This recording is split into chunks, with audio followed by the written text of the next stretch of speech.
ನಮಸ್ಕಾರ. ನನ್ನ ಹೆಸರು ರವಿ ಆರ್. ಕನ್ನಡ ಭಾಷಾ ಶಿಕ್ಷಕರು, ಸರ್ಕಾರಿ ಪ್ರೌಢಶಾಲೆ ಎಂ ಸೂಗೂರು, ತಾಲೂಕು ಸಿರುಗುಪ್ಪ, ಜಿಲ್ಲೆ ಬಳ್ಳಾರಿ.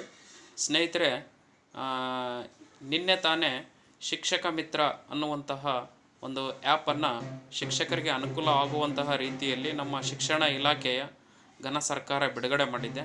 ಸರಿ, ಆ ಆ್ಯಪ್ನ ಬಳಕೆ ಹೇಗೆ, ಏನೇನು ಸೌಲಭ್ಯಗಳಿದ್ದಾವೆ ಅನ್ನೋದನ್ನು ನಾವು ನೋಡೋಣ. ನಾವು ಶಿಕ್ಷಕ ಮಿತ್ರ ಆ್ಯಪನ್ನು ಮೊದಲು ನಾವು ಪ್ಲೇಸ್ಟೋರಲ್ಲಿ ಹೋಗಿಬಿಟ್ಟು ನಾವು ಏನು ಅಂತಂದರೆ ಡೌನ್ಲೋಡ್ ಮಾಡ್ಕೋಬೇಕು. ಸಾಮಾನ್ಯವಾಗಿ ಶಿಕ್ಷಕ ಮಿತ್ರ ಅನ್ನುವಂತಹ ಈ ಒಂದು ಆ್ಯಪನ್ನು ಕನ್ನಡದಲ್ಲೇ ಟೈಪ್ ಮಾಡಿ ನಾವು ಡೌನ್ಲೋಡ್ ಮಾಡ್ಕೋಬೇಕು. ಯಾಕಂತಂದರೆ ಈಗಾಗಲೇ ಇಂಗ್ಲೀಷ್, ಹಿಂದಿಯಲ್ಲಿ ಸಾಕಷ್ಟು ಆ್ಯಪ್ಗಳು ಇದ್ದಾವೆ. ಅವುಗಳ ಒಂದು ಗೊಂದಲ ಆಗುತ್ತೆ ಅಂತಂದು ಹೇಳ್ಬಿಟ್ಟು ನಾನು ಕನ್ನಡದಲ್ಲೇ ಇಲ್ಲಿ ಟೈಪ್ ಮಾಡಿ ನೋಡಿದ್ದೀನಿ. ಒಳ್ಳೆಯ ಬಳಕೆ ಇದೆ. ಅದರ ಸಿಂಬಲ್ ಈ ಥರ ಇರುತ್ತೆ, ಮಧ್ಯದಲ್ಲಿ ಚಿತ್ರ, ಹಾಗೆಯೇ ಆ ಕಡೆ ಈ ಕಡೆ 5 ಕಡೆ ಐಕಾನ್ಗಳು ಕಾಣ್ತಾ ಇರ್ತವೆ. ಇಲ್ಲಿ ಈಗಾಗಲೇ ನಾನು ಇನ್ಸ್ಟಾಲ್ ಮಾಡ್ಕೊಂಡಿದ್ದೀನಿ. ಶಿಕ್ಷಕ ಮಿತ್ರ ಕರ್ನಾಟಕ ಅಂತಂದೇಳಿರುತ್ತೆ. ಇದನ್ನು ನಾವು ಇನ್ಸ್ಟಾಲ್ ಮಾಡ್ಕೋಬೇಕು. ಅದಾದ ನಂತರ ನೇರವಾಗಿ ಇದಕ್ಕೆ ಲಾಗಿನ್ ಆಗಬೇಕು. ಅದರ ಲಾಗಿನ್ ಆಗಬೇಕಾದ್ರೆ ಕೆಲವೊಂದು ಇನ್ನೂ ಪರಿಷ್ಕೃತವಾಗಿರ್ತಕ್ಕಂತಹ ರೀತಿಯಲ್ಲಿ ಕೆಲವೊಂದು ಪ್ಲಾಟ್ಫಾರ್ಮು ಮತ್ತು ಸೌಲಭ್ಯಗಳನ್ನು ಮುಂದೆ ಕಲ್ಪಿಸಲಾಗುತ್ತೆ. ಅದರ ಒಂದು ಸಿಂಬಲ್ ಈ ಥರ ಇರುತ್ತೆ, ಲಾಗಿನ್ ಶಿಕ್ಷಕ ಮಿತ್ರ ಅಂತಂದೇಳಿ. ಯೂಸರ್ ನೇಮು ನಮ್ಮ KJD ನಂಬರೇ ಇರುತ್ತೆ. ಆ ಒಂದು KJD ನಂಬರು ಮತ್ತು ಪಾಸ್ವರ್ಡನ್ನು ನಾವು ಎಂಟ್ರಿ ಮಾಡ್ಕೋಬೇಕು. ನೇರವಾಗಿ ನಾವು ಪಾಸ್ವರ್ಡ್ ರಿಜಿಸ್ಟ್ರೇಷನ್ ಮಾಡ್ಕೊಳ್ಳುವಂತಹದ್ದು ಏನು ಅಂತಂದರೆ, ಇದರ ಲಿಂಕ್ ಇರುತ್ತೆ. ಆ ಲಿಂಕ್ ವೆಬ್ ಅಡ್ರೆಸ್ಸಲ್ಲೇ ನಾವು ಏನು ಮಾಡಬೇಕು ಅಂತಂದರೆ ಆ ಒಂದು ಲಿಂಕನ್ನು ಬಳಸಿ ನಾವು ಚೇಂಜ್ ಮಾಡ್ಕೋಬೇಕಾಗುತ್ತೆ ಅಲ್ಲಿ ನಮ್ಮ ಪಾಸ್ವರ್ಡನ್ನು.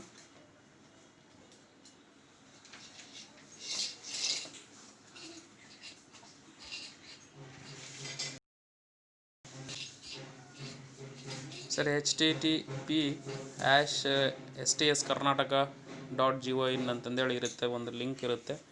ಇಲ್ಲಿ ನಾವು ಹೋಗಬೇಕು.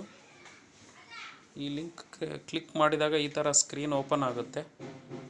ಎಂಪ್ಲಾಯಿ, ಆಫೀಸ್ ಅಥವಾ ಸ್ಕೂಲ್ ಅಂತಿರುತ್ತೆ. ನಾವು ಎಂಪ್ಲಾಯ್ ಆಗಿರೋದ್ರಿಂದ ಎಂಪ್ಲಾಯ್ ಅಂತಂದೇಳಿ ಸೆಲೆಕ್ಟ್ ಮಾಡ್ಕೋಬೇಕು. ಸರಿ, ಸೆಲೆಕ್ಟ್ ಮಾಡಿಕೊಂಡು ನಮ್ಮ ಯೂಸರ್ ನೇಮು ಟೈಪ್ ಮಾಡಬೇಕು. ನಾವು ಯೂಸರ್ ನೇಮ್ ಆ್ಯಂಡ್ ಪಾಸ್ವರ್ಡನ್ನು ಹಾಕಬೇಕಾಗುತ್ತೆ. ಸರಿ, ಪಾಸ್ವರ್ಡನ್ನು ನಾನು ಈಗಾಗಲೇ ಎಂಟ್ರಿ ಮಾಡಿದ್ದೀನಿ. ಕ್ಯಾಪ್ಚರ್ ಕೋಡ್ ಹಾಕೋಣ. ಕ್ಯಾಪ್ಚರ್ ಕೋಡ್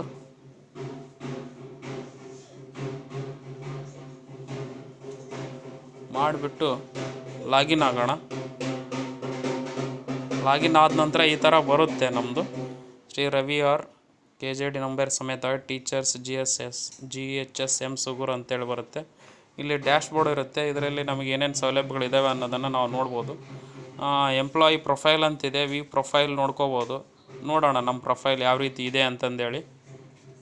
ನಮ್ಮ ಪ್ರೊಫೈಲು, ಪ್ಲೇಸ್ ಆಫ್ ವರ್ಕಿಂಗ್ ಎಲ್ಲ ಮಾಹಿತಿ ಇಲ್ಲಿ ಇರುತ್ತೆ. ನಮ್ಮ ಭಾವಚಿತ್ರ ಸಮೇತ ನಮಗೆ ಸಂಬಂಧಪಟ್ಟಂಥ ವಿಚಾರ ಎಲ್ಲ ಇರುತ್ತೆ.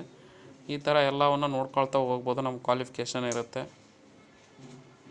ಇದಾದ ನಂತರ ನಮ್ಮ ಸಿಗ್ನೇಚರ್ ಕೂಡ ನಾವಿಲ್ಲಿ ಸಬ್ಮಿಟ್ ಮಾಡ್ಬೋದು, ಅಪ್ಲೋಡ್ ಮಾಡೋದಕ್ಕೆ ಅವಕಾಶ ಇದೆ.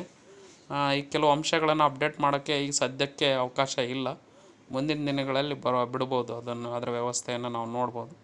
ಹಾಗೆಯೇ ಇನ್ನೂ ಬೇರೆ ಬೇರೆ ಏನು ಆಪ್ಷನ್ಗಳು ಏನೇನಿದ್ದಾವೆ ಅಂತಂದರೆ, ಕ್ರಿಯೇಟ್ ಅಪ್ಲಿಕೇಶನ್ ಅಂತಿದೆ, ಲೀವ್ ಅಂತಿದೆ. ನಾವು ರಜೆ ಆಗಬೇಕಾದ್ರೆ ಇಲ್ಲೇ ನಾವು ರಜೆಯನ್ನು ನಾವು ಅಪ್ಲಿಕೇಶನ್ನ ಕೊಡ್ಬೋದು. ರಜೆ ಅಪ್ಲಿಕೇಶನ್ನು ಅಥವಾ BO ಆಫೀಸ್ಗೆ ಇರ್ಬೋದು, ನಮ್ಮ DD5 ಆಫೀಸಿಗೆ ಸಂಬಂಧಪಟ್ಟಂಥ ವಿಚಾರಗಳು ಇವೆಲ್ಲ ನೋಡ್ಬೋದು. Leave application, leave application, permission to pursue higher education, festival advance, ಆಮೇಲೆ ನಂತರ ಚಾರ್ಜ್ ಅಲವೆನ್ಸ್ ಅಪ್ಲಿಕೇಶನ್ನು, ಪರ್ಮಿಷನ್ ಟು ಪರ್ಚೇಸ್ ಪ್ರಾಪರ್ಟೀಸ್, ಅಂದರೆ ನಾವು ಯಾವುದಾದ್ರೂ ಆಸ್ತಿ ಖರೀದಿ ಮಾಡ್ತಾ ಇದ್ದರೆ ಅದಕ್ಕೆ ಸಂಬಂಧಪಟ್ಟಂತೆ ನಾವು ಅನುಮತಿ ತೊಗೋಬೋದು. Permission for foreign trip, application detail, ಈ ಪ್ರಸ್ತುತ ಮತ್ತು GPF ಬಗ್ಗೆ ಸಂಬಂಧಪಟ್ಟಂತೆ ಭಾಳಷ್ಟು ಫೆಸಿಲಿಟೀಸನ್ನು ಇಲ್ಲಿ ಈಗಾಗಲೇ ನೀಡಿದ್ದಾರೆ. Physical handicap allowance, SFN allowance, change password, ಈ ಥರ ಎಲ್ಲ ಆಪ್ಷನ್ಗಳನ್ನು ಇಲ್ಲಿ ನೀಡಿದ್ದಾರೆ. ನಾವು ಇದನ್ನು ಬಳಸ್ಕೋಬೋದು. ಈಗ ಲೀವ್ ಅಪ್ಲಿಕೇಶನನ್ನು ಏನೇನು ಅಂಶಗಳಿದಾವೆ ನೋಡೋಣ. Leave waiting period, leave application ನೋಡೋಣ ಏನೇನು ಬರುತ್ತೆ ಅಂತೇಳಿ. ಈ ರೀತಿ ಕ್ಲಿಕ್ ಮಾಡಿದಾಗ ಇಲ್ಲಿ ಲೀವ್ ಅಪ್ಲಿಕೇಶನ್ ನ್ಯೂ ಅಂತಿದೆ. ಆ ಡೇಟನ್ನು ಸೆಲೆಕ್ಟ್ ಮಾಡ್ಕೋಬೋದು ನಾವು. ಯಾವುದು ಇಯರ್, ನಂತರ ಟೈಪ್ ಆಫ್ ಲೀವ್ ಟೈಪ್ ಅಂತ ಕೇಳ್ತಾ ಇದ್ದಾರೆ. ಇಲ್ಲಿ ಕೇಳ್ತಾ ಇದೆ ಯಾವ ರೀತಿಯ ಒಂದು ಲೀವ್ ನಿಮಗೆ ಬೇಕಾಗಿದೆ, ರಜೆ ಬೇಕಾಗಿದೆ, ಕ್ಯಾಸುವಲ್ ಲೀವಾ ಅಥವಾ ಚೈಲ್ಡ್ ಕೇರ್ ಲೀವಾ ಅಂತಂದು ಹೇಳ್ಬಿಟ್ಟು ಇಲ್ಲಿ ಕ್ಯಾಸುವಲ್ ಲೀವ್ ಅಂತೇಳಿ ನಾವು ಸೆಲೆಕ್ಟ್ ಮಾಡ್ಕೋಬೇಕು. ಸೆಲೆಕ್ಟ್ ಮಾಡಿಕೊಂಡು ಯಾವ ಡೇಟಿಂದ ಯಾವ ಡೇಟ್ವರೆಗೆ, ಫ್ರಮ್ ಟು ಅಂತೇಳಿ ಟೈಪ್ ಮಾಡಬೇಕು. ಟೈಪ್ ಮಾಡಿಬಿಟ್ಟು ಇಲ್ಲಿ ನಾವು ಸಬ್ಮಿಟ್ ಕೊಟ್ಟರೆ ನಮ್ಮ ಮೇಲಾಧಿಕಾರಿಗಳು ಅವರು ಅದನ್ನು ನೋಡ್ಕೊಳ್ತಾರೆ. ಈ ರೀತಿಯ ಒಂದು ವ್ಯವಸ್ಥೆಯನ್ನು ನಾವಿಲ್ಲಿ ನೋಡ್ತಾ ಇದ್ದೀವಿ ರಜೆಗೆ ಸಂಬಂಧಪಟ್ಟಂತೆ. ಹೀಗೆ ಹಲವಾರು ವಿಷಯಗಳು ಇದ್ದಾವೆ. ಮುಂದಿನ ದಿನಗಳಲ್ಲಿ ಕೂಡ ಇನ್ನೂ ಹೆಚ್ಚಿನ ಒಂದು ಮಾಹಿತಿಯನ್ನು ಇಲ್ಲಿ ನಾವು ನೋಡ್ತಾ ಹೋಗ್ಬೋದು ಸ್ನೇಹಿತರೆ. ಧನ್ಯವಾದಗಳು.